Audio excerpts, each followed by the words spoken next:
Just waiting for the stream to go live, and I think it's live now. Let's see where we are. Let's check the audio. Just waiting for the stream to go live, and I think it's live now. Yeah, the audio is working. So yes, I'm live. So I'll quit off that screen.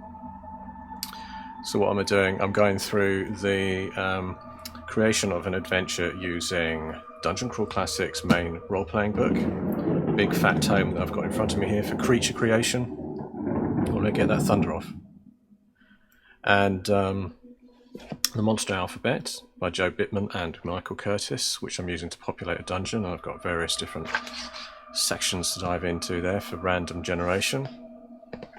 And then the Dungeon Crawl Classics book, the Goodman Games book, the Dungeon Alphabet, which has got various ways to fill up a dungeon with monsters and various oddities.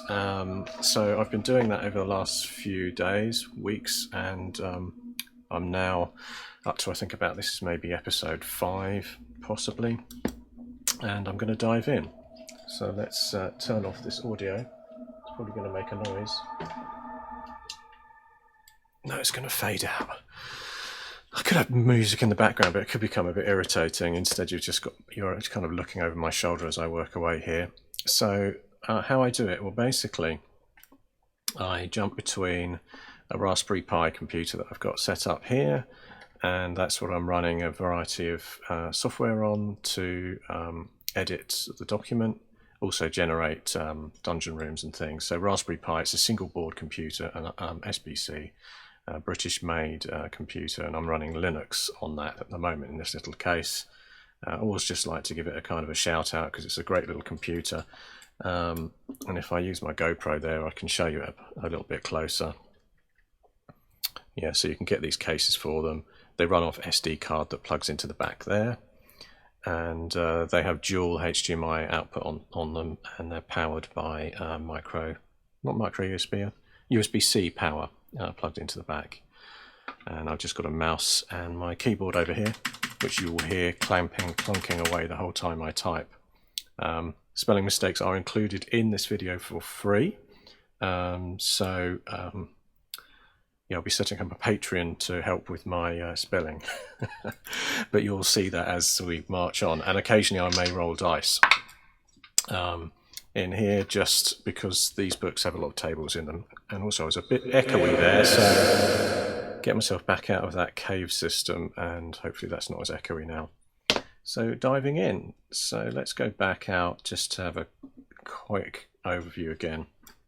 So Dungeon Crawl Classics, it's a role-playing book by Goodman Games, written by Joseph Goodman in 2012, and look how fat that book is. In fact, bizarrely, despite its size, it's got quite lightweight rules and it's OSR style, so yeah, it's kind of has that retro feel to it, but it's quite a sort of scalable game, which I went through in a review, so I won't go diving into it now because I've done a review of it already, so you can go and watch that video on my channel if you're interested in seeing a review of what I really like about Dungeon Crawl Classics, in particular how good it is and how it encourages creation of your own materials and monsters and everything to make your game unique. So, right, so I shall fast over to the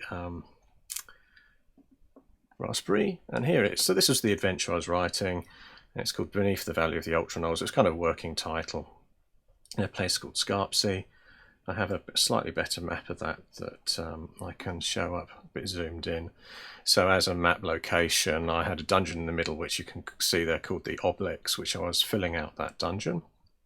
There's a village called Cliff's End, Howling Tower up there underneath the mountains, which is also a wizard's tower, and then some dwarven interest in the north, where they've got a mine in a place called Coburnack.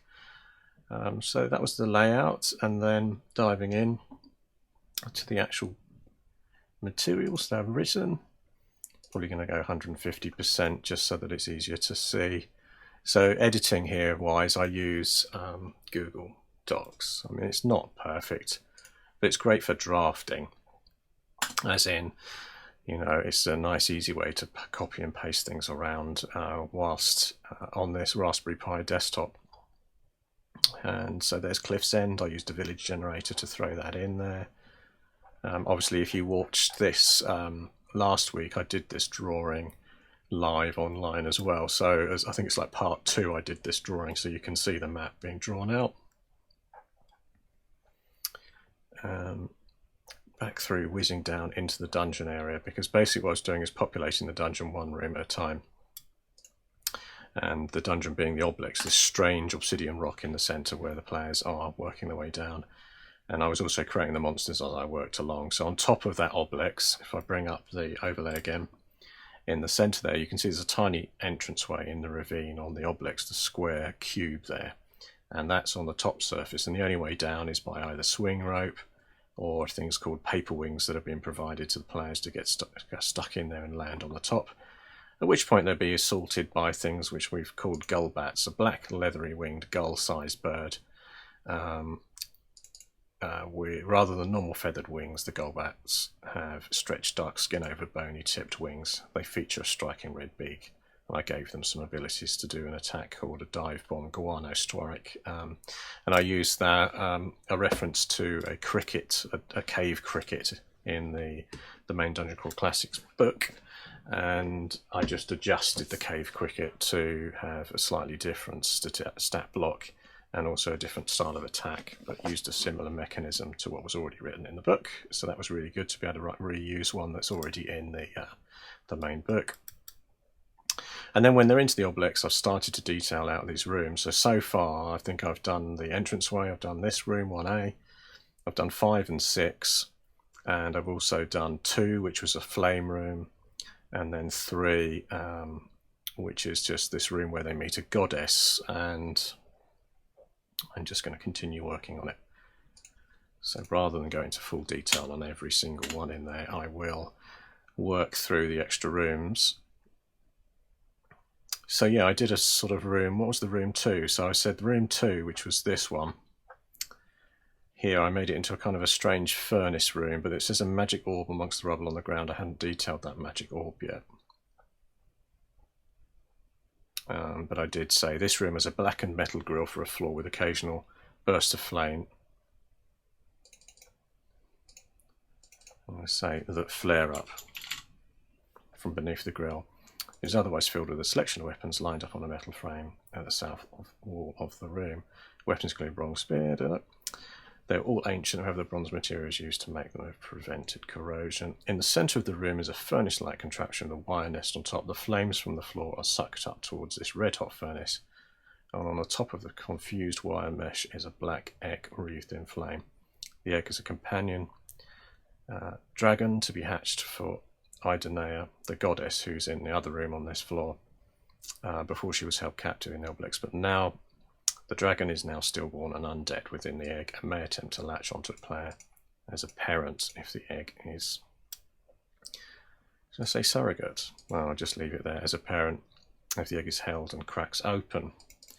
So I haven't got into extra detail on that. Probably worth doing some sort of bit of interest on that in terms of maybe roll on the table to see the reaction of that dragon as it comes out and whether it will stay friendly towards a particular character. And then also, because the room was had sort of hot fires burning out from underneath it, the egg room, they if they attempt to cross, they need to make an agility check or to avoid the flames. One thing I didn't write there is what happens if they fail the agility check. Oh no, I did say it here, yeah. Oh no, that's the trap in another room. Okay, so I'll just say, I will say failure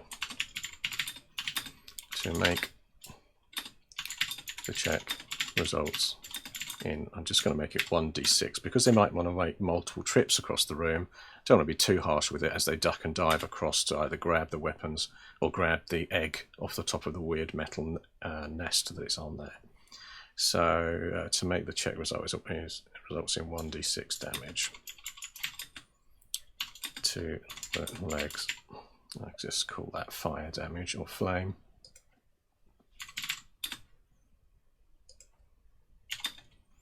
So just say this can be reduced to 1d3 damage if the players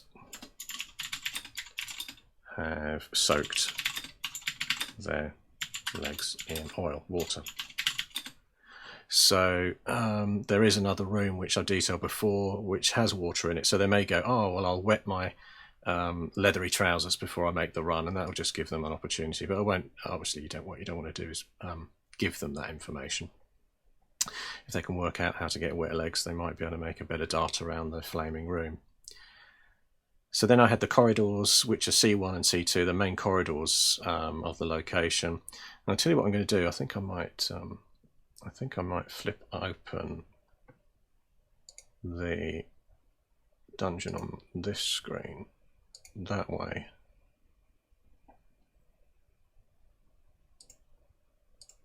I can better reference it. So this is a tool called GIMP. It's just editing application that works on the Raspberry Pi on Linux. Just enable you to switch to this rather than keep scrolling up and down inside the document. So C1 and C2 are standard corridors. Apart from there's a secret down here. So what I haven't done is detail that secret here. So if I get myself a copy of a layer,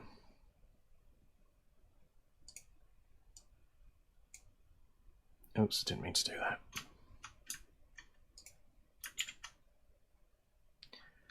So if I copy that layer there, it says C2.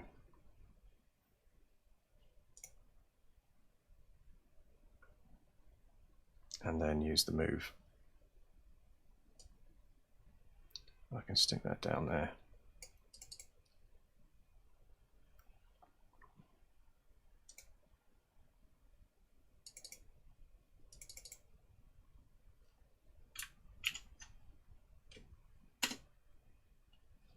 And just put S for secret.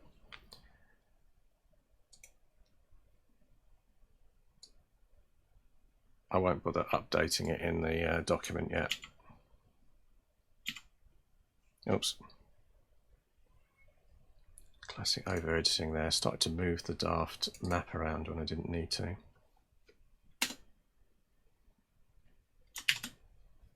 Right. Can you just move it with a...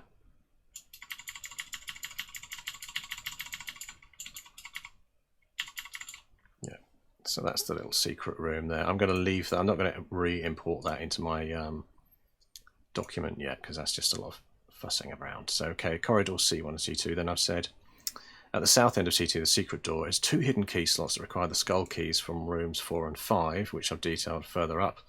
Without the keys there is a poison trap that if forced fills the corridor with an acrid pink gas. Finding the secret door requires a search D14, difficulty level 14 to spot.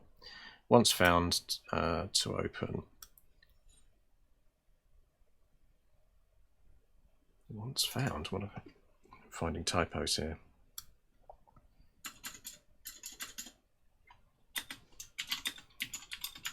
Can be opened.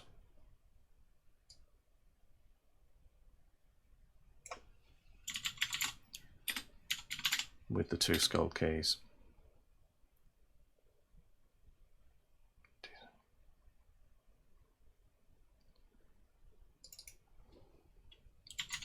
Otherwise, the players will need to make a DC 15.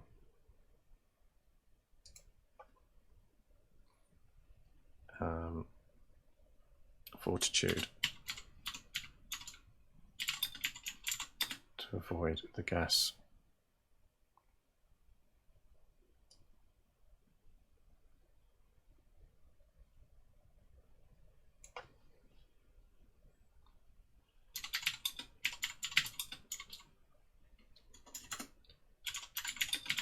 Gas.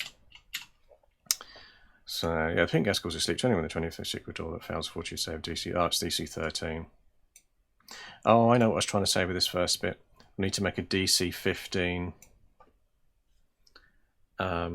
and it's just basically what's it called for the, let's have a look. Actually, it's underneath the, I think it's just, is it find trap or disable trap underneath thief? Hiding shadow, sneak, backstab. I don't really have a disable trap. Oh, here we go. Yes, we do. Find trap and disable. So basically that's something that thief can do. More subtle traps are DC 15. So I'm going to say this is a D15.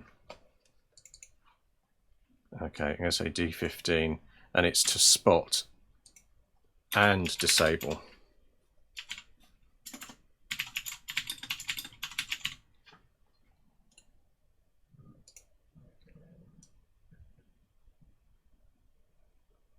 And I'm just saying it can be opened with the 2 skull keys. Okay, just editing that section. So the other room up here, this is where I had this sort of skeletal figures. This is room 5. Just switch over to there to show you the way that is. Actually, I've called it room 5. This should be room 4, I think. 6, no. That's going to be room 6 up on that side. So when entering the room, the party's torches are oddly drawn towards the centre of the table, as if by some invisible thread. So that was just a piece of magic that I rolled up out of the dungeon book, a kind of a weird effect by one of the tables in Michael Curtis's book. And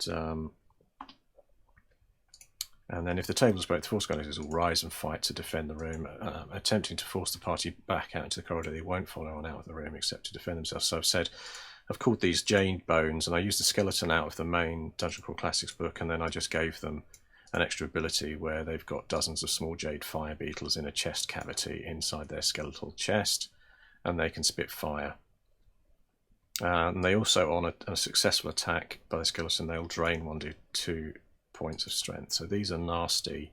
They're more than your average skeleton. That's why I've called them jade bones. They're a bit different, and there's only 4 of them, but with very little in terms of hit points as well.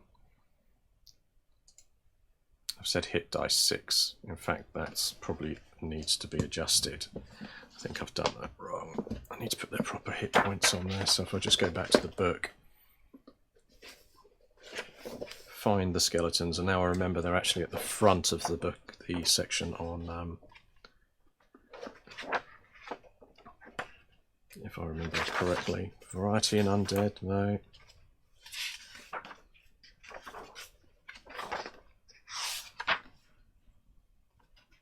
Oh no, they're in a normal section under here. They should be under S for skeletons. Here we go. So, skeletons, they have typically, it is just 1d6 hit dice, so you'd roll 1d6 for those, for each one. Okay, got there. So I've said 6, and I should have just said 1d6 there. So that means 1 dice. Okay, so that's the jade bones sorted out.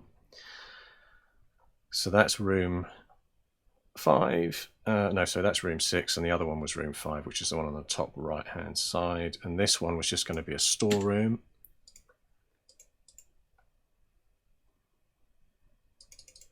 Doubled up on that text there.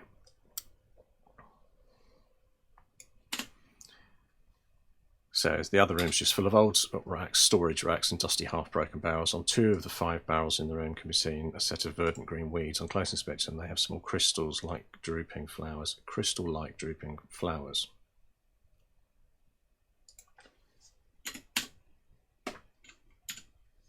A wizard checking them can make a d20 spell check and will be able to scry to the chamber beneath this floor. They will be able to see a group of 20.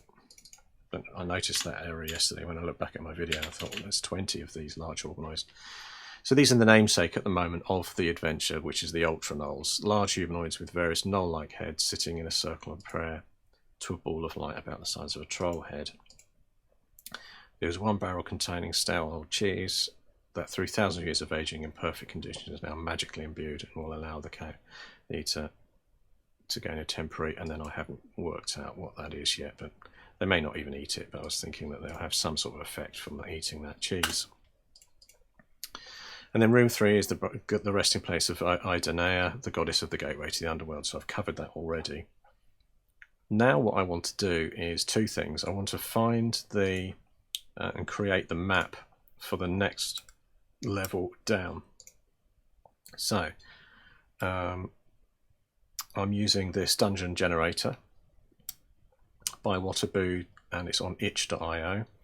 And Waterboo allows you to, just generate randomly with this style of dungeon that's the old mono style. I just need to hit enter on there and it will keep recreating. So this is the next level down, excuse me, and I need to think about it being a square one. That's too big, so I want a sort of squarish. That's about right. Yeah, so that could be the way down, and then a few rooms in there. That kind of works for me size-wise, but what I will do is realign it, because you can press another button on here to toggle the rotate, so R rotate to fit. So I want it to be straight on like that, and that matches my adventure, sort of.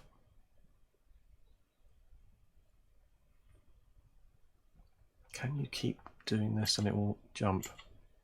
No, it only has the 2 positions. I'm going to roll again, press enter, give me another one. Just that feels interesting. And this could represent the route down, or here. Very flooded. You can get rid of the flooding as well if you like. No, that's not square enough.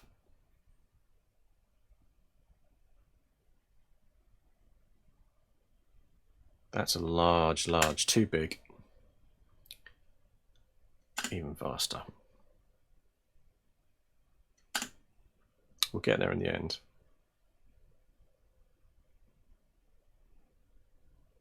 This sort of works for the large chamber, maybe where the Ultra-Knolls are, and then a couple of other encounter type things in there.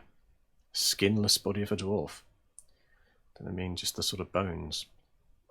A tome on lectern makes a person slightly bigger than when opened. Interesting. Silver key in a glass display, a massive wooden double door. So there's nothing.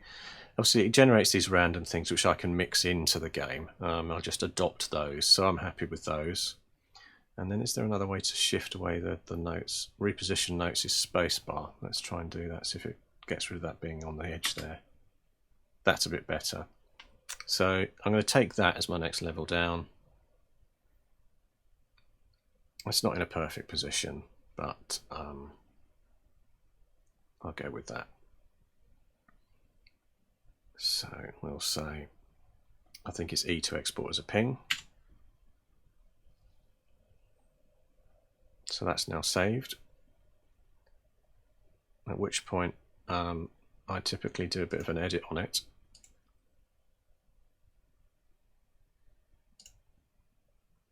So I'll make sure this one's saved, the last level. I'll open a new one, and this should be in the downloads. And they've called it the Mystery of the Moon Priest, although I don't need all of that because obviously that's a random name for the dungeon. So what I will be doing now is I'm just going to crop to this. If you can crop with the right mouse.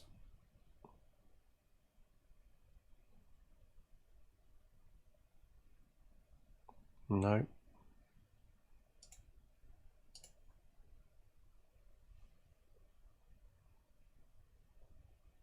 There we go, crop to selection. So that saved me some space on there because I don't want all of that extra stuff going on. I do want a couple of bits of text from here, so I wonder how easy it is to, if it's possible to just drag that layer. Yes, it is. So I can just drag the layer over, and then straight away I've got that bit of text. Zoom in so I can actually see it. So there I've said C3, and interestingly, as a room, oh, I've done that again, wrong layer.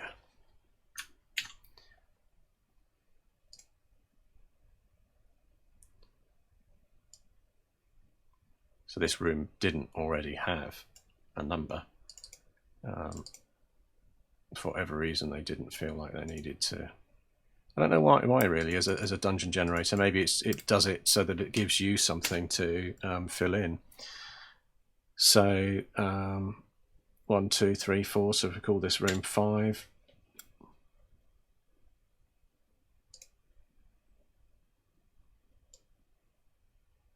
Again, I've picked up the bottom one. This is, I don't know why, but in some products like this one, GIMP, you think you've got what you want to move around. It turns out you've picked up the wrong layer, but I shall just see if I can copy paste that as well. No, that didn't work. Duplicate layer again over here. I'll just do that twice.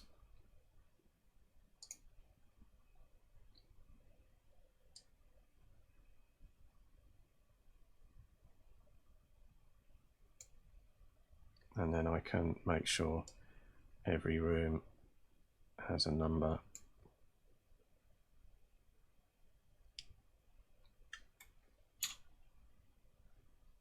So that is 5. So that's going to be, call this one 6. It's a bit annoying number wise that it doesn't quite align. When I say align, I mean sequentially. It doesn't look like the numbers go in the right order, but and we'll call that room 7. But ultimately, as long as they've got a name and a number, that's fine. So save this one as, I'm just going to stick it on the desktop. So I'll just say Obelix level 2.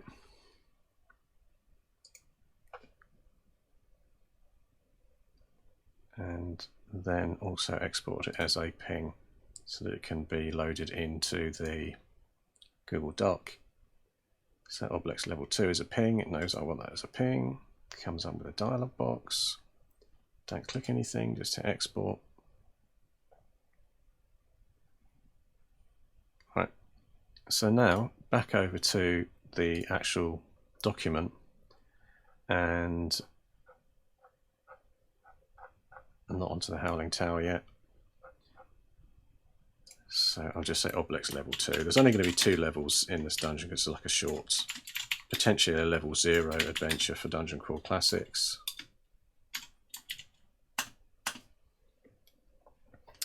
And I will just need to, I know you can actually drag and drop, but if I just say upload from computer, there is Obelix level 2.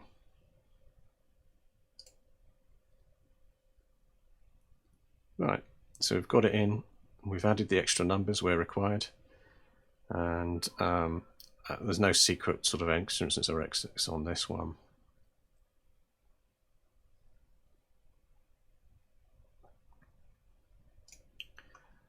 That works for me in terms of the tome on lectern, makes personal slightly bigger when opened. Interesting. I should evolve that because this is a sort of a temple. I could say that there's some sort of lectern with a religious work on there and give it a bit of an interesting twist. Could actually make them turn into a giant potentially in that room and give them a stat boost because it's a fun adventure. Then they could go at it with the Ultra-Knolls that are down here if that's the way the game goes in terms of combat.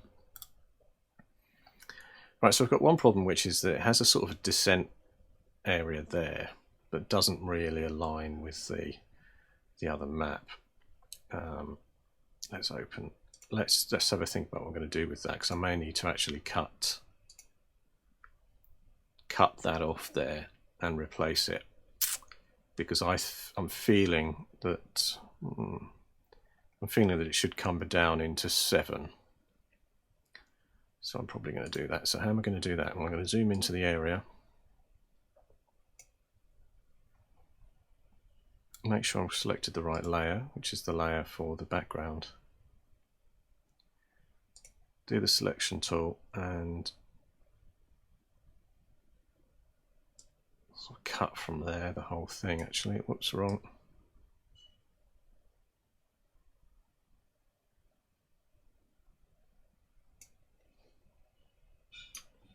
When I say cut, I mean copy. So copy with Control C, paste with Control V. So now I should have a secondary copy there of the entranceway, and orientation wise I'll put it, and if there's an easy way, yeah, can't find the rotate, isn't that annoying? Image, transform, rotate, arbitrary rotation. Oh, this is where I want a, oh, it's moving the whole layer.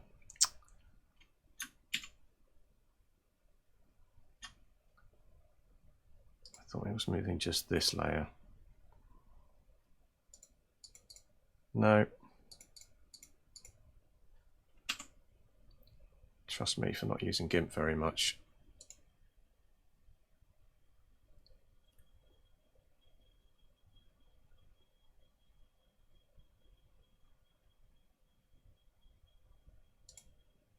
That's all I wanted. That will do then. Oh, now it's doing the rotate for me. Oh, okay. If I press shift, it should go to the, that's it. And then go back to the normal select tool, which is there, and just drag that over. Whoa.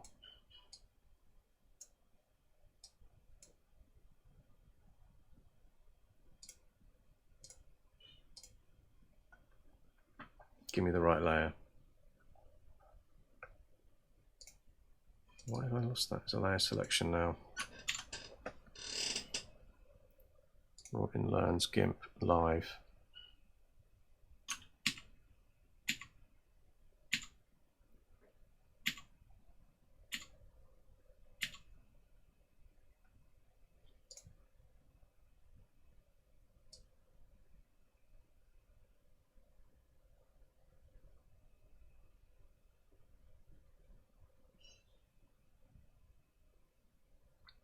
So it's a rather primitive addition of that into that room, but it does the job. And then if I want to get rid of it on this side, although I might leave that on. I might leave that on as an exit way out of the bottom. So this is the way in, and then that's an exit way out of the bottom. Well, I've just realised where my fatal error on this.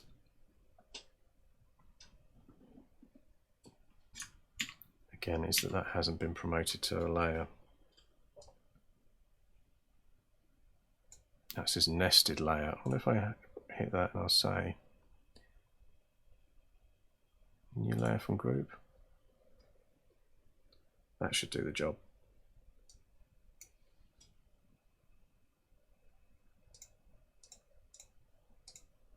No, that's not done the job.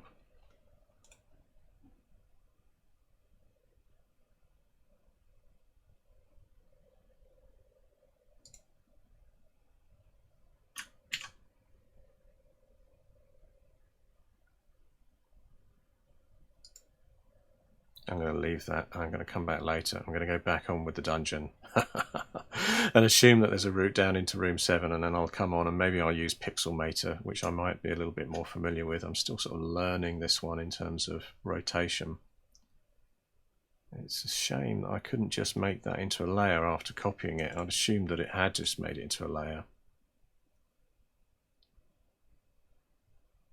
2 new layer? That sounds like a much better way of dealing with it. Yeah, I've created a proper new layer this time. Then if I go to image or even layer, oh, there's a merge down, which I don't want. Layer, transform, arbitrary rotate. Now it's doing the right thing, so I should just be able to rotate that. There we go. Go back to the normal selection tool, which is M, I believe. Hold on to that layer, and we've got exactly what I wanted to do there. Done. So now file, save.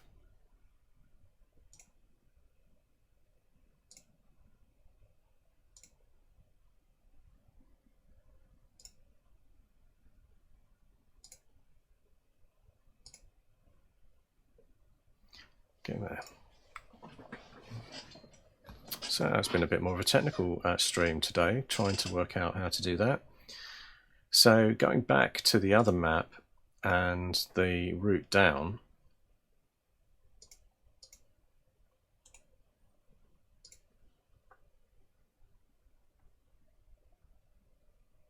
is beyond the secret door, and it's in 4. So this was going to be the route down, and I'm going to say that's like a spiral staircase or something in the back, just to keep it simple. And that spiral staircase will then bring you in to room 7 on the next layer down. So that'll be like the first room entranceway. Big double door into this room 3, and then room 5 will be potentially where these Ultra-Knolls are sitting. And I'll just bring that back in again, so back to the actual document. Now I've added that after some quick re-education on GIMP. I shall add that back in again.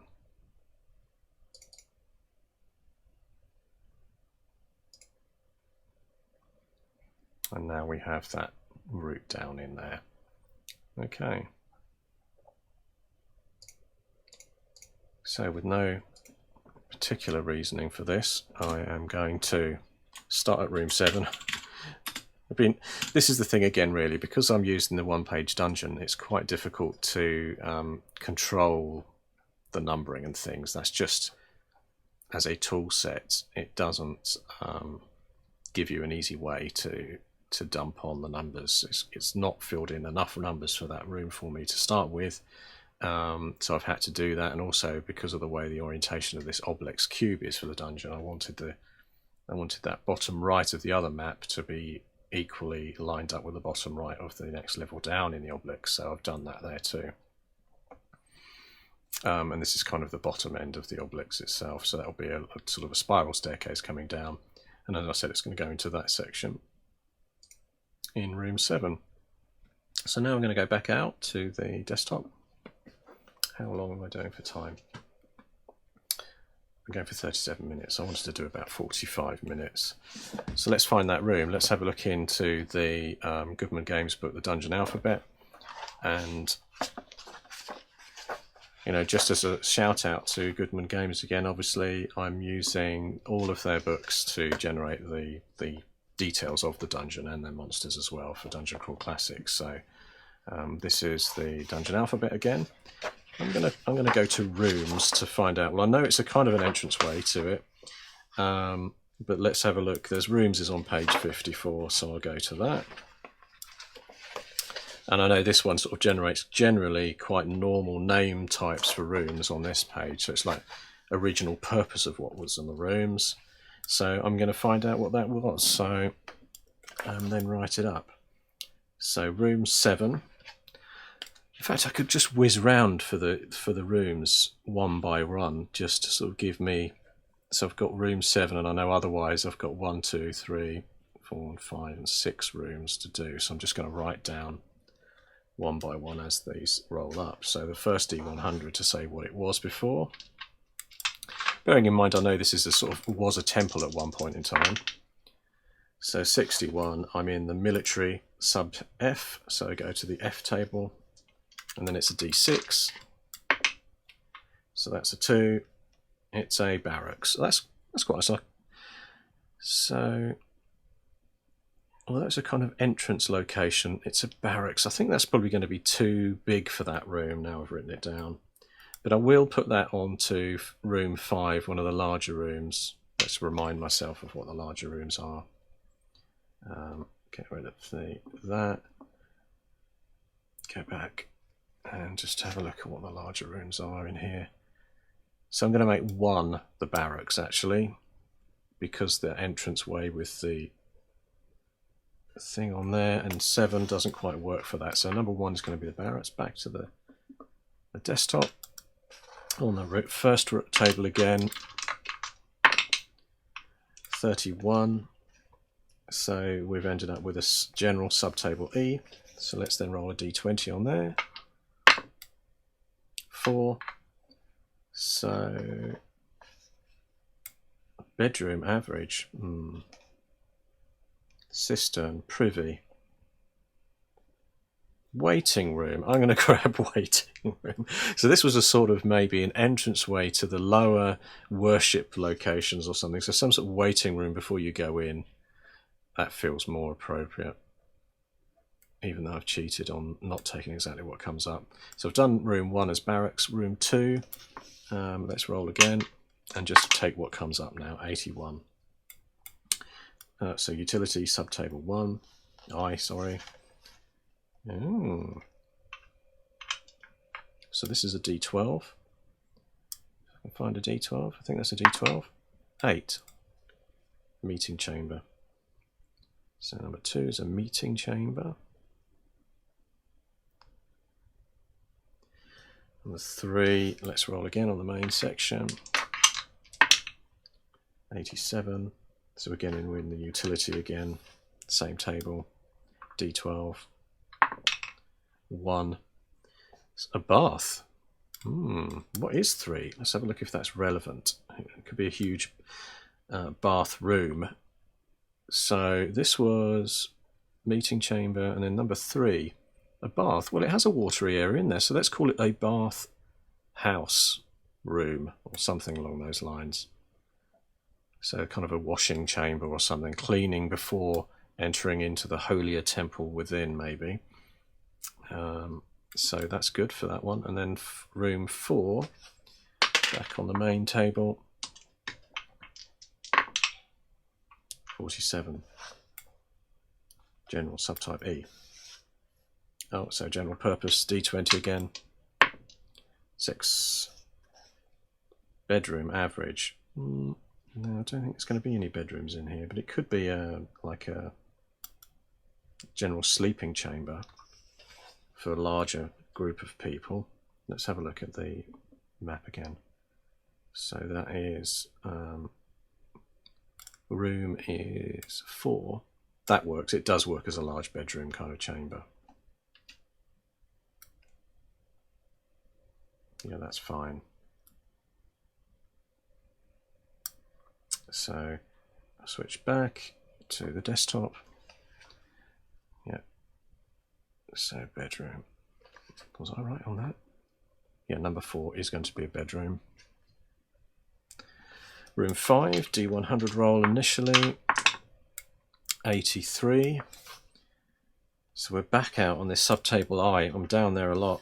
For some reason I can't seem to get off that table. 6. Kitchen. Okay. Is 5 going to be relevant as a food hall kitchen? 5 kitchen? No, that's not going to feel like it works. It's like a whole central chamber thing going on there. Let's roll again.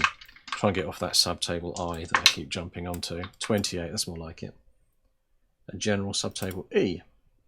Yeah, that's the other one I land on all the time. Anyway, let's go for it. D20. 16. Storage. That's not feeling good. Rolling again, rolling again. 03. Audience. Okay, subtable A. So this is a D8. Finds my D8. Let's make this a good roll. It's the last room of the done. Oh, no, it's not. So this is 5. 5. Audience chamber. Okay, so it's just an audience chamber. Well, that kind of works. Or temple audience chamber. Temple audience room. So, and then the last room, 6. Just to remind myself the orientation of 6. So this is a sub room. So yeah, this isn't such a big room, and let's roll that up. Let's get something different. 02 again. Okay, interesting. Audience again, which is a D8. Got a 3, which is the same as I had before. No, it isn't. 3 is an amphitheatre.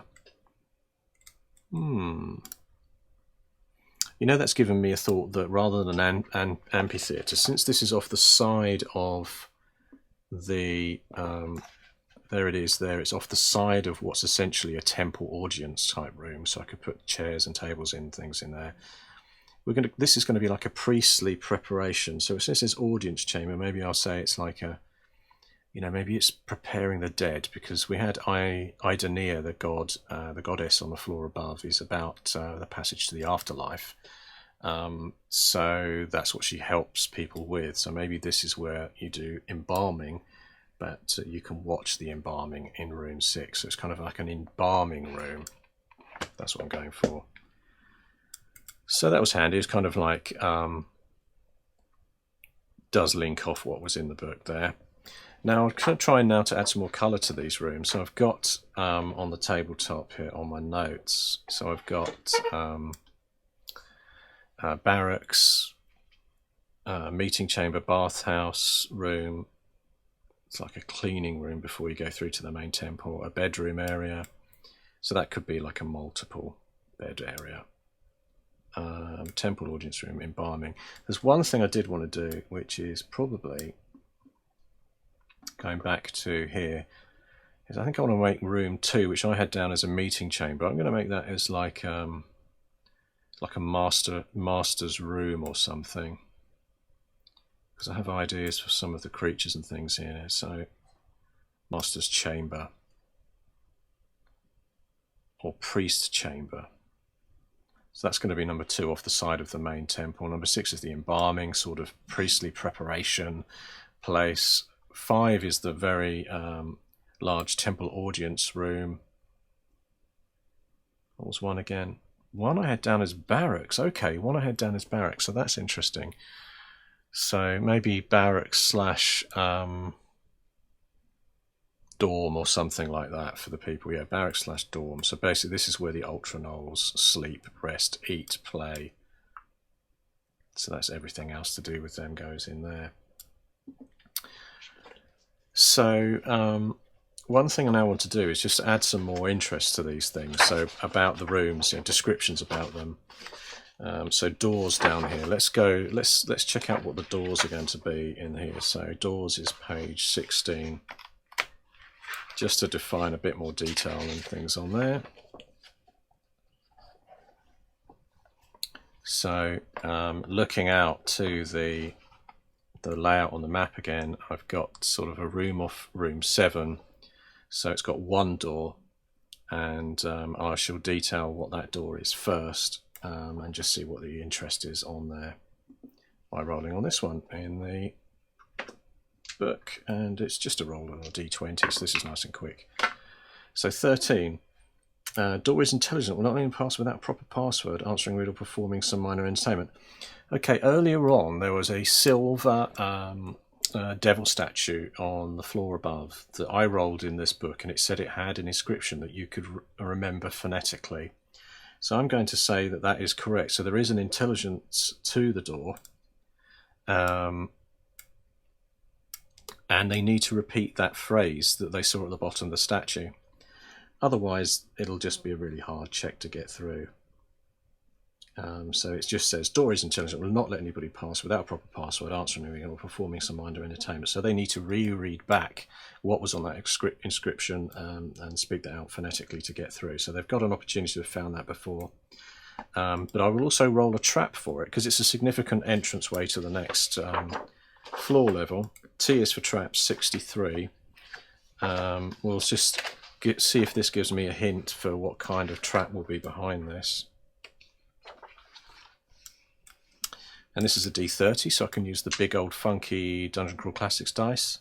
And just a reminder, the Goodman Games Dungeon Crawl Classics game uses funky dice, so they've got all sorts of unusual D5s, D everything in there. I'll just show you what they look like if I get the close-up.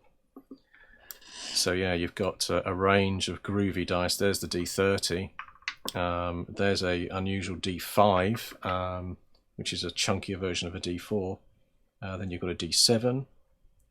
I think that's a D24. There's a D16. A normal D12, so that's not funky, but there's a D14. So you jump up and down this range of dice as you play the game, Dungeon Crawl Classics. And because the writers of these books are also obviously aligned somewhat to Dungeon Crawl Classics, even though they don't have stats and things in here. This isn't. These books are not specifically written for Dungeon Crawl Classics. You can use them to make a dungeon for any game, old school, D&D, 5e, anything that you're playing, you could use these, the monster alphabet and this dungeon alphabet to create. But I say it does actually occasionally rely on needing a D30. Obviously you could use 3D10 or something, but then you're going to have to, you'll be worrying about missing the early things on the chart. So let's roll that D30 without further ado. So I've got a 15, and on the chart that's a fake trap. Object bears false hints that it's trapped but is quite safe. I'll take that actually, because the door is intelligent. I'll put some spikes or something on it. So intelligent door, spiked, but no trap. So why not occasionally fool the players into thinking there's something dangerous there? Now mind you, they do need to try and get through the door. So I'll have to think when I write that up what kind of creepy voice or something that's going to come out of that that room, that door. Sorry. Okay, so that's that trap dealt with. There's not one. Now I just keep whizzing through the rest of the doors. So 16, page 16 again to whiz through some doors. 100 book titles. That's interesting. Dozen creepy crypts. So I'm going to use that creepy crypts for one of these rooms, and I'll just get rid of the overlay there, fire it up, go back to the desktop. So back to doors again, and hopefully it won't drive me off into another direction like that one did, although it was interesting. D20, 10. Door appears to be a mirror, opens as a secret door. Okay. I like the mirrored effect though, so I'm going to jump forward to here and just check what room we're looking at again. So we've gone into room 3, and I'll say both the doors off this room 3 are mirrored, which makes for an interesting scene. So room 3, 2 mirrored doors. Mirrored doors. And then we'll say they're mirrored on both sides. So that's just like a simple mirrored decoration on those. And then in room 5, the door over the back into one, I've come up and I've rolled a 6, which is a false door, true entrance through a nearby secret door. Okay, so that is interesting. So that's, again, as I said, from 5 to 1, there's a false door there.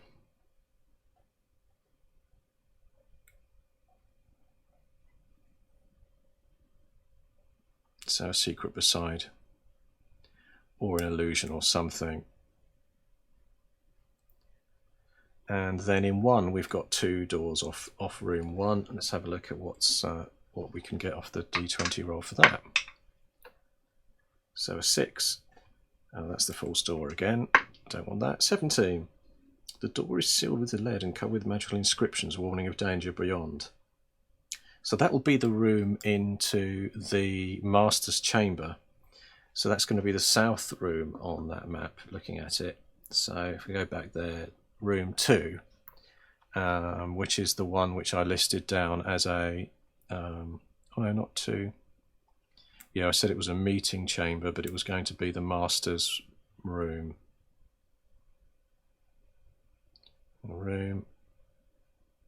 So that's going to have a lead door on it. So 2 has a lead door. Running out of note space, but getting there. With magic inscriptions.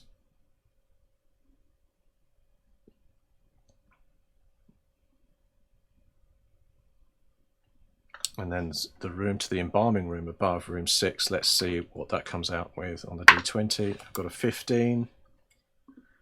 So 15 is an abnormal size, small or huge. So we know that that room has like some kind of altar thing that makes you big. But let's make it just a large door then. So very large. Into the embalming room, as if maybe they've had to bring giants out of there at other times. So large, oversized door. They've had to bring coffins or the bodies of giants in and out, who knows. Right, Now what I want is those inscriptions, because we've got inscriptions on that wizard's sort of master's doorway. So let's have a look what that comes up with to find an inscription for that. Magical inscriptions, page 30. This is just a D8. Let's see what they come up with. 3. Crude graffiti when human or tongue directed at another species. It may be memorized phonetically. Of course, I had that on the floor above, so I won't use that again. 1. Albeit the last will and testament of a dead adventurer, leaving all his earthly possessions to whoever finds the message. No, no, roll again, because this is like a wizard's room or something. Cryptic word scribbled in the pages of an ordinary book works as a password, command word, or incantation. No, that's not good for me either. Yeah, I think I'm going to go with number 2, even though I haven't rolled it, just because it's given me some ideas and the others don't. So, formula for a new spell written by a deranged wizard. If deciphered correctly, a new spell may be learned by the spellcaster. Due to the insanity, there's a chance that the spell will actually be dangerous to the caster. So yeah, it's going to have a spell on it. So that's the room into that master's room. The magic door has a spell. So we'll need to determine what that spell is. Okay, so that's sorted. So one of the rooms I wanted to be sort of crypt-like, although I didn't want a load of undead in there because I've got these Ultra-Knolls creatures in there. But why not have some statues around and some relics too? So I'll do some relics in a couple of the rooms. 57, maybe in the temple chamber. I could do with some relics in there. So 10 random relics that are a D10. Let's see what comes up. 10. St. Kereneth the Resolved walked in the necropolis of hate and smote the undead legions and garrisoned it. So that ties in with the kind of afterlife type theory on this temple being one dedicated to a goddess of the afterlife, or a journey to the afterlife. The ribs which sheltered her stout heart in life. Kereneth. Now grant their owners an aegis against the chilling touch of the dead and gift them with increased power to turn away or destroy the restless dead with divine energy. So she's got some bones in there, which the ribs. So okay, so there's some ribs of Sir Kereneth, or I'm going to have to make that name up differently because I need to say something that I can, when I'm the judge of this game, I can actually pronounce it a little bit easier. So relic, ribs, aid against the dead. Fighting the dead. And I need to come up with a name for the saint or something that I find a little bit easy to read, but I mean it's given me a good idea there, so that's great.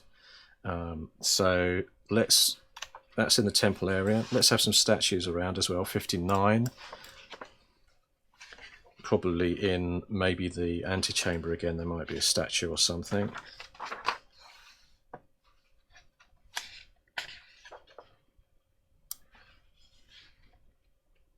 Here we go. This is this table. I like this table for the statues. You roll once for the figure, then you roll again to see what the material is.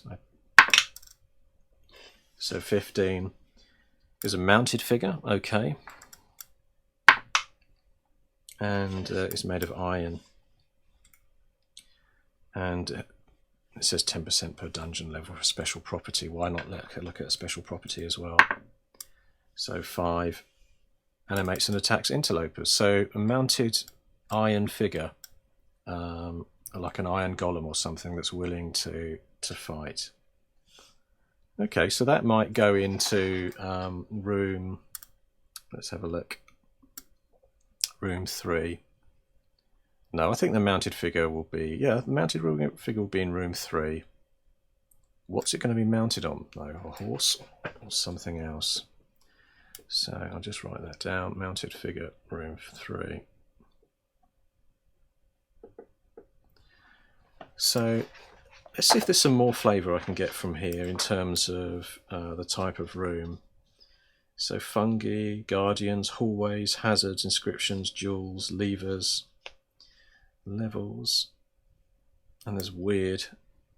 So maybe the stairs down. So the stairs down into room 7 there. Let's roll on the stairs table, which is page 61. Delving into the dark back of the book, which I haven't really got to yet. Oh, that's 80. So there's 80 pages in the book.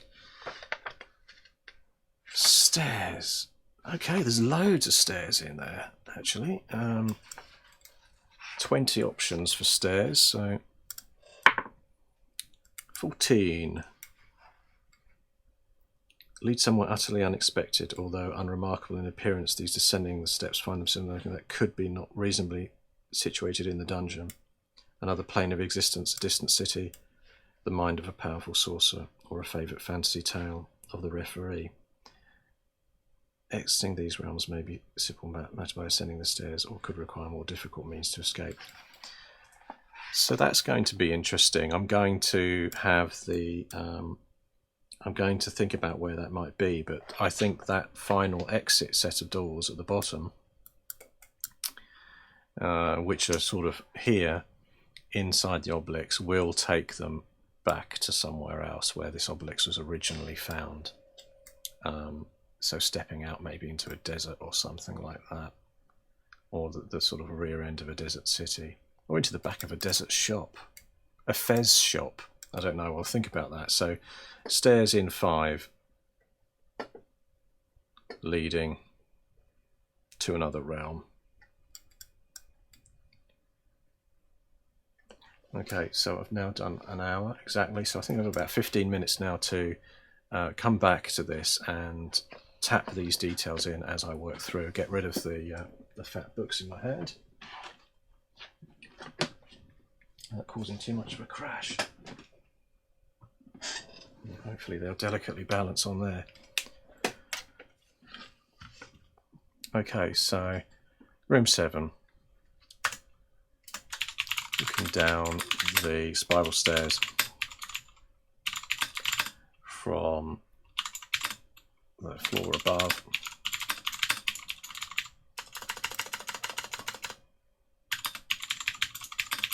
Oh, this has got a statue in it, so this has got to be the statue, hasn't it? A small room with an iron statue of stature.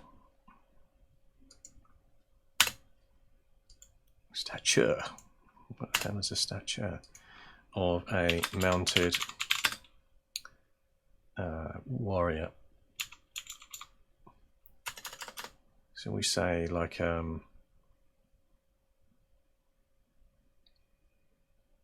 yeah, let's just say a mounted warrior bearing a spear. I'm going to say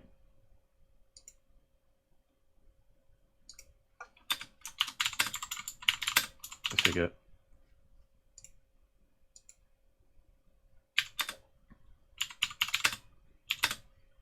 a northern plainsman or something like that.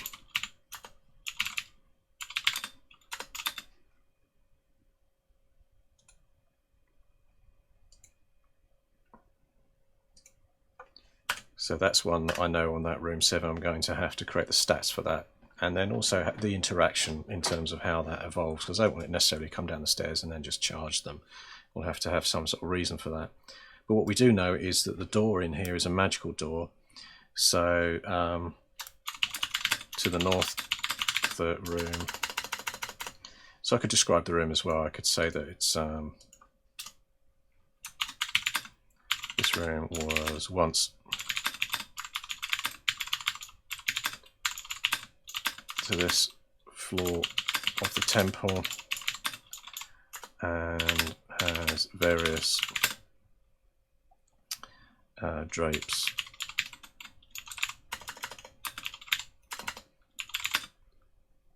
and painted panels.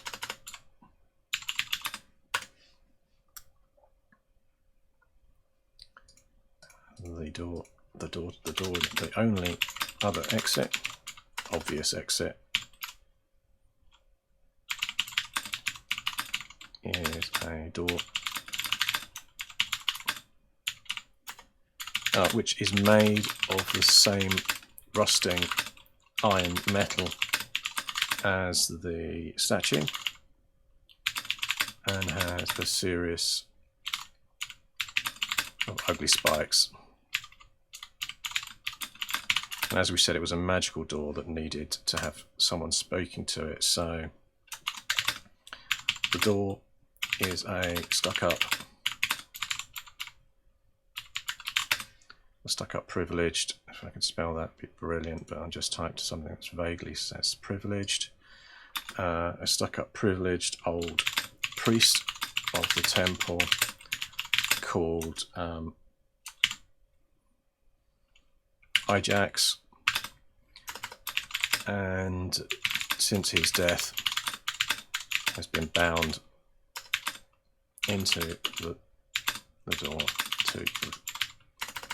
to first check for the rites of passage for guests, visitors. Ajax is waiting for the inscription from room 2. I think I called it 2A.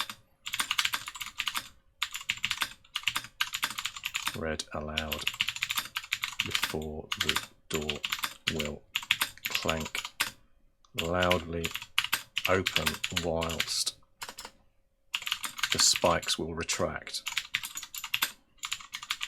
Now, of course, we said there is no trap here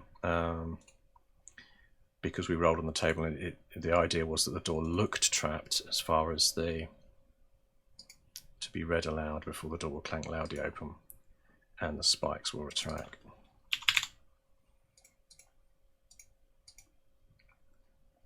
So I'll say something here. If angered by the visitors, Ajax will shout a command at the rusting iron-mounted statue, causing to animate and attack. Okay, so I think that's room 7. As you go in, there's the mounted statue, there's the walk down from the stairs, spiral stairs, and the spiky door with a priest's spirit bound into it,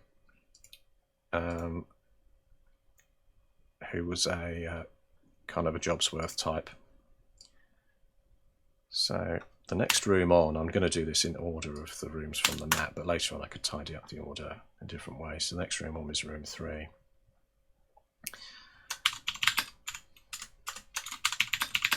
This is a grand open room with a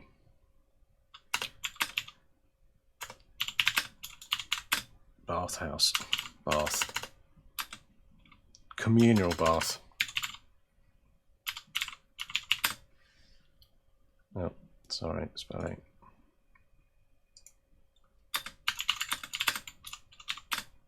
In the east of the room. And 2 other exits to the north and west. Both of these doors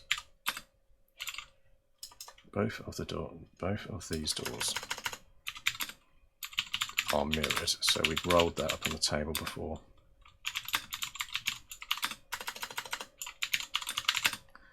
And reflect the image of the characters.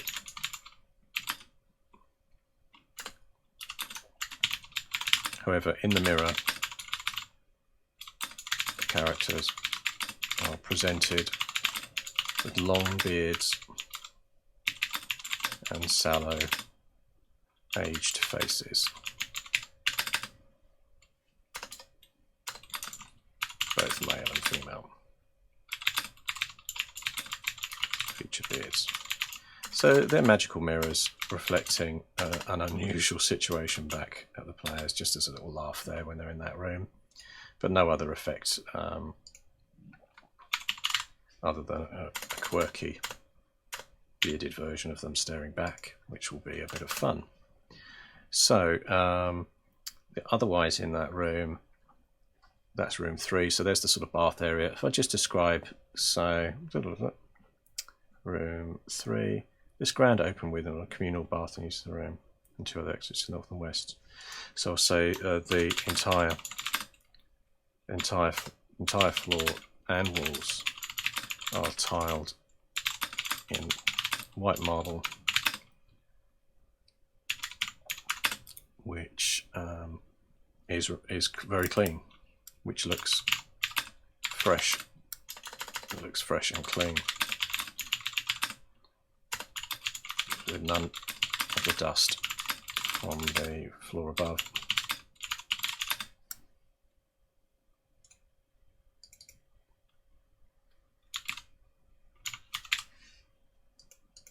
So that's room 3. Now we need to populate that with some kind of monster, either in the water. But I've got some ideas that there are sort of a cleaning race in here of sort of small, sort of white albino, sort of furless apes or something. You know, like knee-high creatures that spend their time cleaning. So maybe they're currently bathing. Yeah, so I say they're currently bathing. So in the bath, in the steaming bath, can be seen a dozen small white beasts with 4 arms. They are grooming and stop when the party enter, or when anyone enters.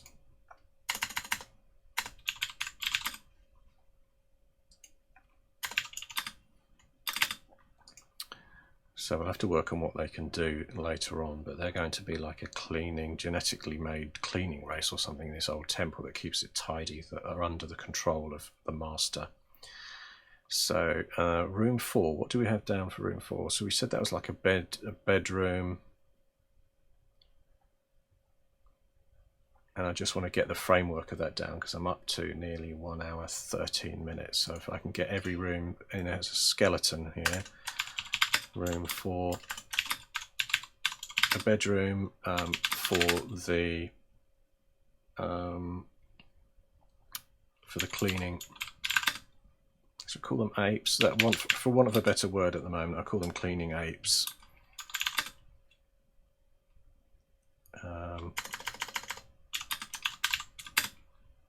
They have a series of wooden pod-like beds.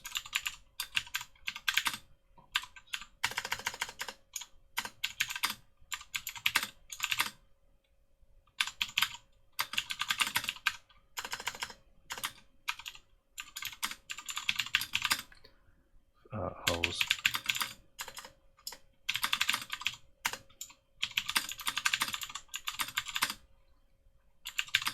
And that's toilets.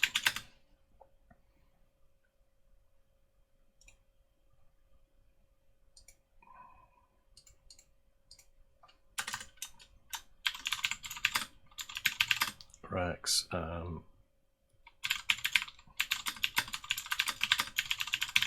cleaning materials, cleaning contraptions.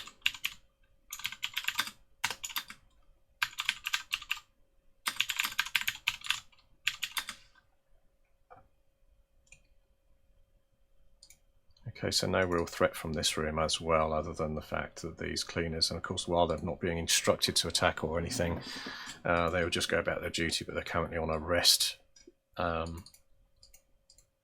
period.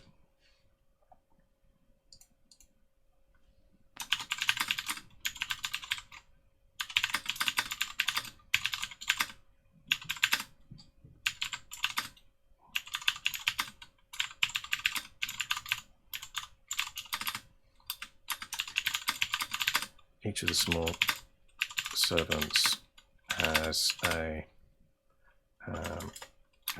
small, no, not each, I'll just say the small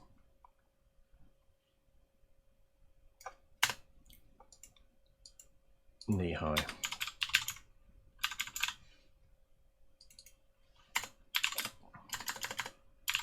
have white skin and 4 arms to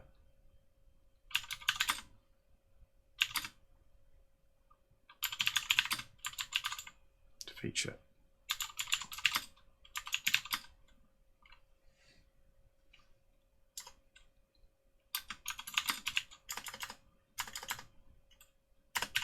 No nose and no ears. Okay, that's it. Strange race. I need to define what stats and things they've got. But there are obviously residents of this place to keep it clean and tidy, including the temple beside here. So room 5, just keep moving on.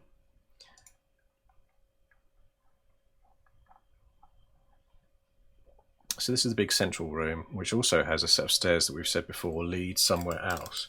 And I'm thinking that maybe that isn't that gate or whatever those doors, that route enables, is linked back to Idoneia, the goddess, from the floor above, in the sense that when something is now completed and done by the characters and players in here, that's when that doorway will open, which will allow Idoneia back to her original realm, or wherever it is in the desert that this temple was initially from.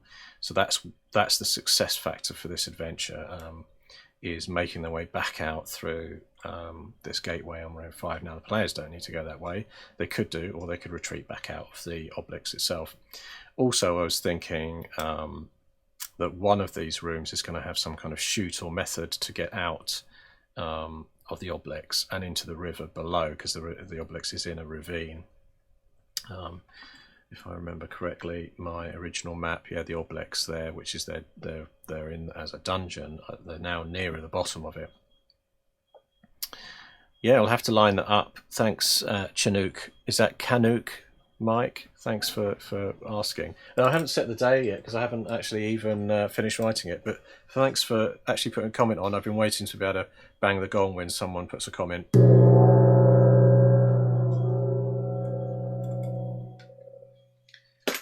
So much appreciated. So yes, so that's going to be a way out underneath. But this route, this doorway, as I mentioned, when I rolled on the book, it came up and said that it was a route to another realm or another location. So that's going to enable and fire up after they've completed or defeated whatever it is that is controlling these Ultra-Knolls, which is the namesake of the adventure so far, about the Beneath the Valley of the Ultra-Knolls. Now, do I put the Ultra-Knolls in room 5? I think I'm going to put them in room 1 as the main chamber here.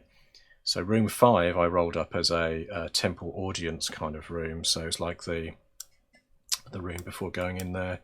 And room 1 I had as the sort of barracks, but I'm going to flip that round. So 1 is going to be a temple room, and this room is going to be like a sort of barracks dormitory type thing where all of the Ultra-Knolls are resided and are currently sitting in there. So it's kind of a main scene when if they get through this mirrored door here, which is just a normal door, around the servants that are in that bath at the moment. So this is where it gets messy in basically room 5. I'm looking it up. So room 5 and room 1 is the next one. So room 5. So I'm going to say this is a large, call it grey stone,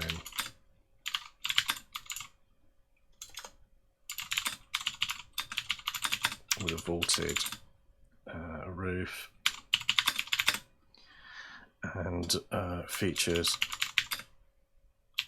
a range of beds and cooking facilities around the edge, and a row of kitchen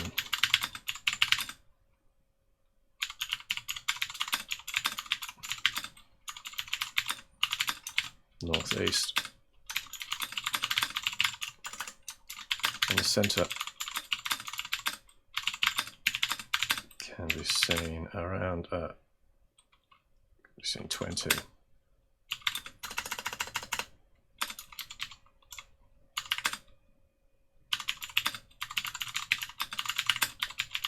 They feature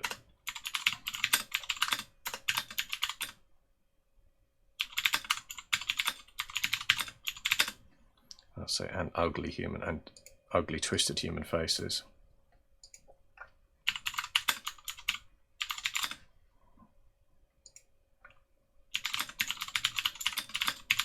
In prayer, sitting.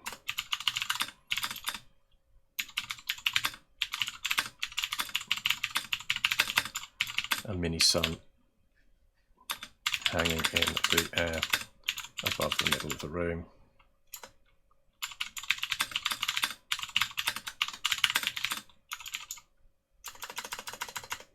I say they look tanned and leathery.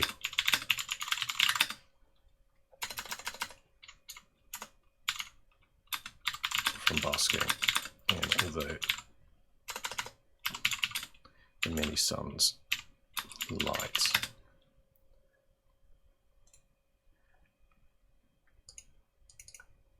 So this is where I just want to maybe roll something up about the mini sun, because the mini sun is going to be a character in here that is controlling them and has been almost like an enemy of Idonea on the floor above, I think.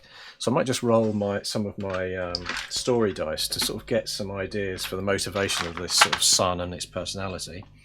So let's just do that. So these are my story cubes. I believe I may have just turned on something that's making a noise.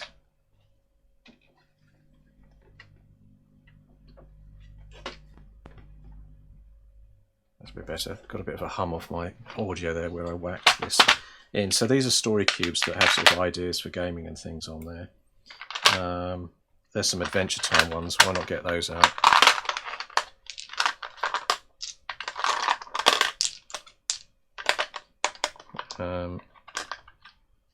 And there's also something on these that might be useful. I'll throw some of those too.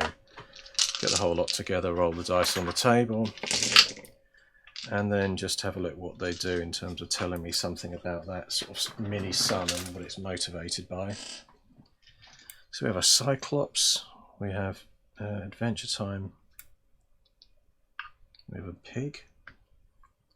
So maybe it's motivated by food, because I'm seeing a donut and a pig. I'm seeing the princess here. So yeah, Princess Bubblegum, she always does stuff that's a bit, she thinks she's doing something really good and it turns out wrong. So maybe that's the mini sun, thinks it's doing the right thing, teaching or educating these Ultra-Knolls, but is in fact it's steering them in the wrong direction. So that's what the Princess Bubblegum's telling me, because she normally gets up to any sort of antics that aren't really, sort of end up doing something a bit wrong with it. So yeah, there's someone hugging on this one. Let's move down and have a look what the tops tell me. So that one's hugging. So yeah, so maybe it's friendly towards its Ultra-Knolls. What else have we got here? Some other symbols, like a weird card, I think that is, with a sword in it. A flaming card. Oh, so that's the guy that screams 100 Years Dungeon in the Adventure Time series. So maybe that's something about the personality again of the sun, like it's screamingly, crazily trying to control these Ultra-Knolls and get them to bend to its will. And then another monster, one-eyed monster. That's not really telling me much. Potion. There's a sort of a flame potion in there as well, isn't there? So yeah, so maybe it can spurt flame out as well of this sort of weird mini sun monster that I'm creating. Otherwise the other things aren't really telling me much, but having 2 potions on there is telling me something about its ability. Maybe it can fire oil out or something. Anyway, so that's fair enough. It thinks it's controlling these guys. food. It's providing them food, so maybe it sees these players as food. Maybe that's it. It just thinks, okay, there's a delivery of food coming in. Let's take on the party. They've walked into the room. They've seen the mini sun being worshipped by the Ultra-Knolls, and it incorrectly is somehow controlling those Knolls in a kind of screaming temper, its personality. And the players are now seen as some food to cook up to feed the Ultra-Knolls, which are going to be quite big and sturdy creatures. So yeah, that was fine. Happy with that. I'll write those few notes up and go back onto the Raspberry. So say the mini sun, which is, I'm going to say about the size of a basketball, but I want to come up with a better description than that.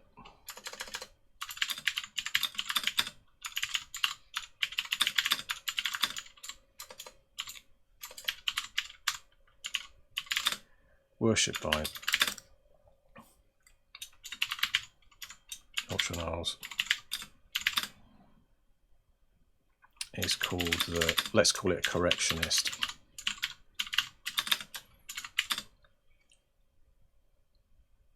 I was going to say its sole duty, as in sun, soul, no I won't do that. Its sole duty, its duty bound to protect and manage.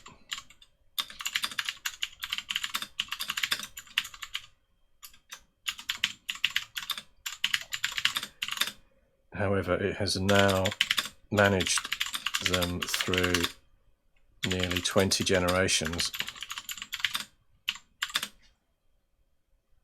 within this temple, Oblex temple.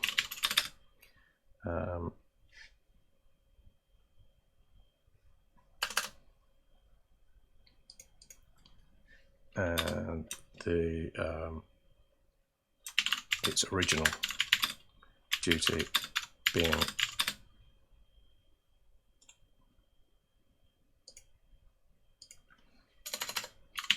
to feed and manage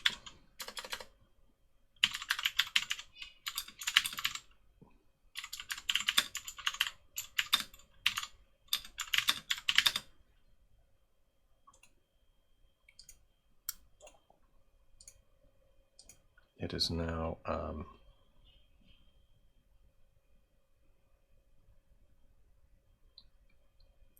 it now has degraded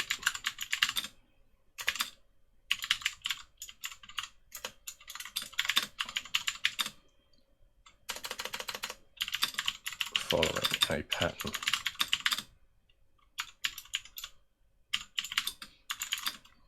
that has forgotten the worship of Idonia.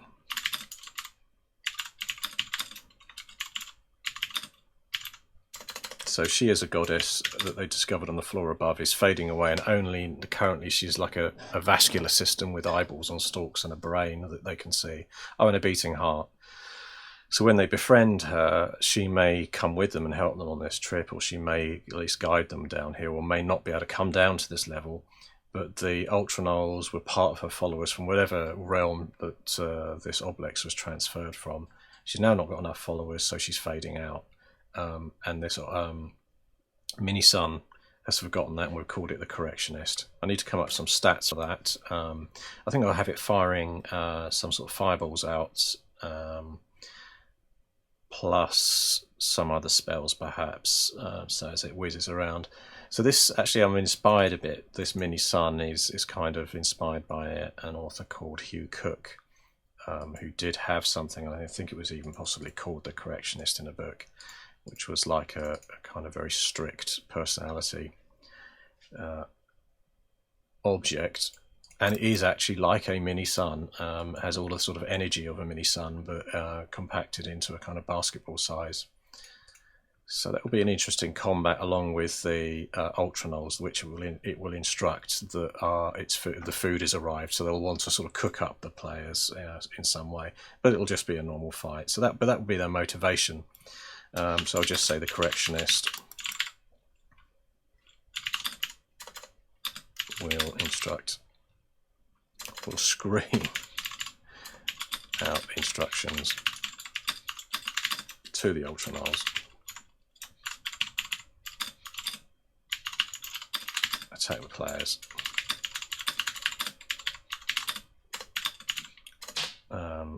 Based on an assumption a new food type has arrived for them. So my thinking is that its chamber is going to be in the correctionists, this sort of mini sun's chamber is going to be in this room too, which is the one that's going to have like a lead door with the inscription on it. Of course, they're currently in room 5. Is that what I'm writing up?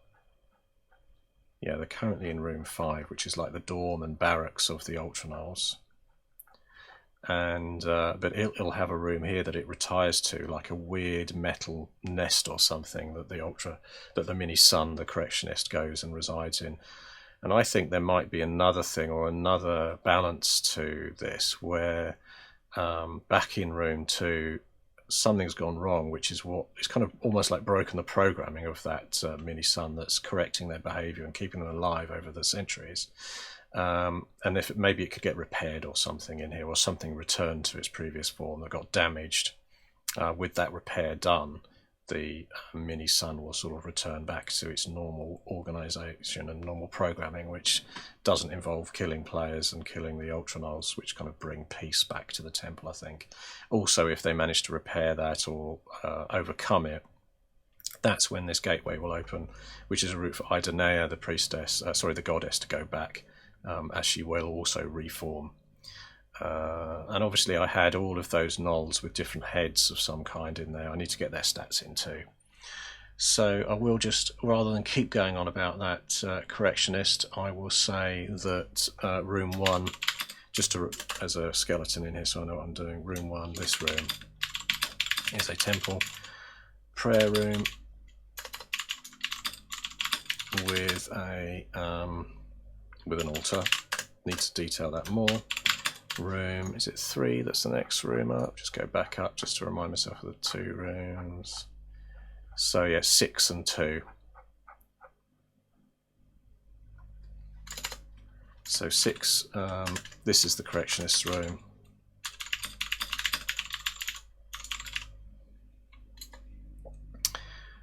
Yes, room and has a large metal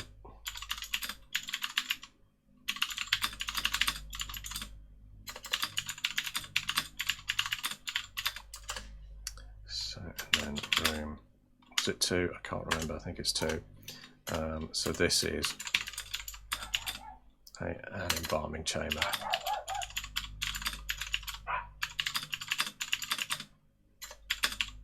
Oversized door. Oh, that's the other thing, the entranceway into room 6.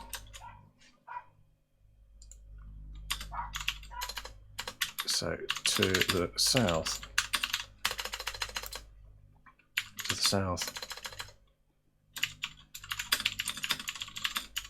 there's a doorway covered. Inscriptions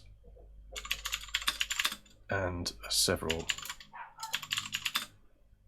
crystals that flare with light. And viewed. So the inscription is a spell that a wizard can learn.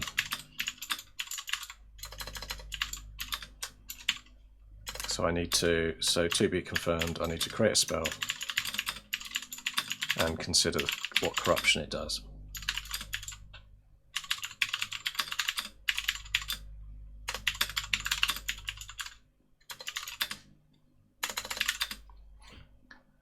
Right, so that's most of this next level down detailed. I mean, it was quite nice using those books to help me guide through. Particularly, I like the the first room, when you come down, walking down the spiral stairs from the floor, presents a small with iron statue of a mounted warrior bearing a spear. So I've said this room was once a grand entrance hall to this floor of the temple, and has various drapes, painted wooden panels. The only other obvious exit is a door in the north, which is made of some rusting iron metal, and has the same rusting iron metal as the statue, and has a series of ugly spikes on it.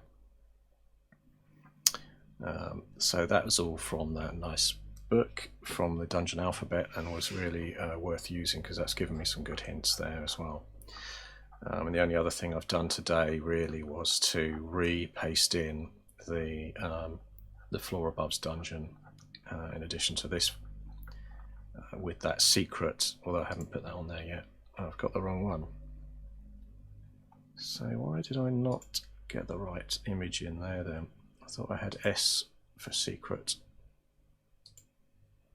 That's level 2, documents. No, I haven't saved that out. I didn't do that, but I have edited that earlier in this video when I was struggling with GIMP, and I've put an S on there for that secret entrance through. So it's nearly complete, and the more I look at it, the more I think this could be a level 0 DCC, even though there's a lot of Ultra-Knolls in there. It could potentially be a level 0, I'm thinking, but I'm working on that. It might be a higher level because I've got quite a lot of nasty stuff on the floor above, so maybe a level 1 or 2. So that's it. Great. So thanks very much for listening in. If you have been hanging with me and looking over my shoulder as I create this adventure, you will have seen various spelling mistakes on the way. Sorry about that. But yeah, I'll continue this series until I've finished it, and then I've got something as a document, and I'll just say goodbye with a gong hit. There we go. Thanks for listening in. I shall